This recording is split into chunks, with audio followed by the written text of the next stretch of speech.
Ibabad muna natin ng 5 to 10 minutes ang ating sotanghon.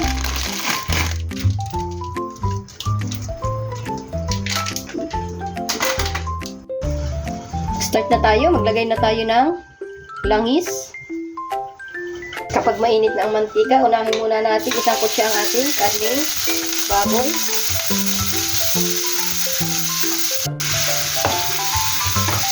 Kapag po ganyan na, pwede na po natin isunod ang ating sibuyas.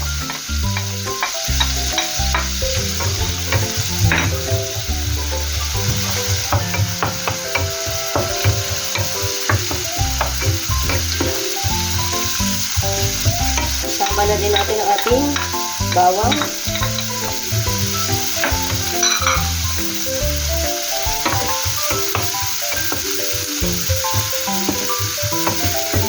Halo na natin.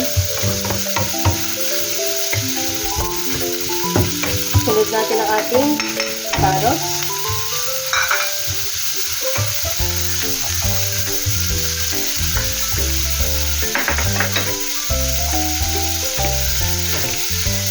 Konting asin.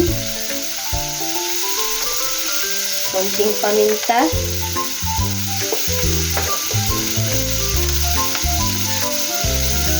Konting pangpalasa.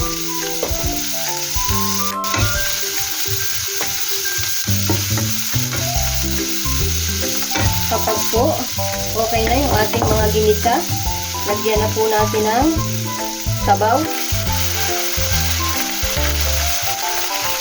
Ang ginamit ko pong sabaw ay ang pinagpakuluan ng karning baboy.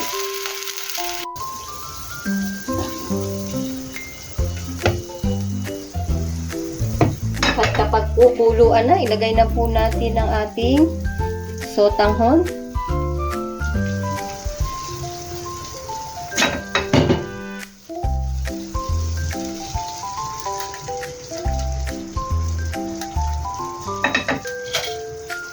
Tikman muna natin.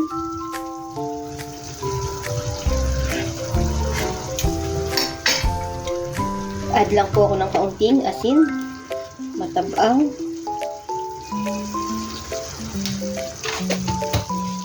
Tapos, intayin na lang po natin kumulo pa ng kaunti.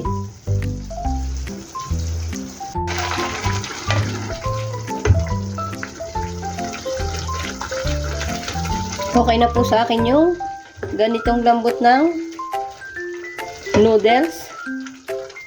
Ayoko po ng lausta. Ngayon po sa panghuli ay lagyan po natin ng isang binating itlog.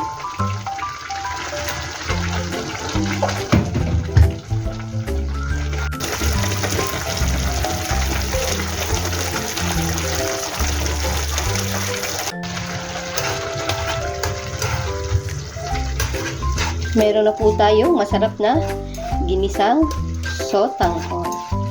Tara, kain po tayo.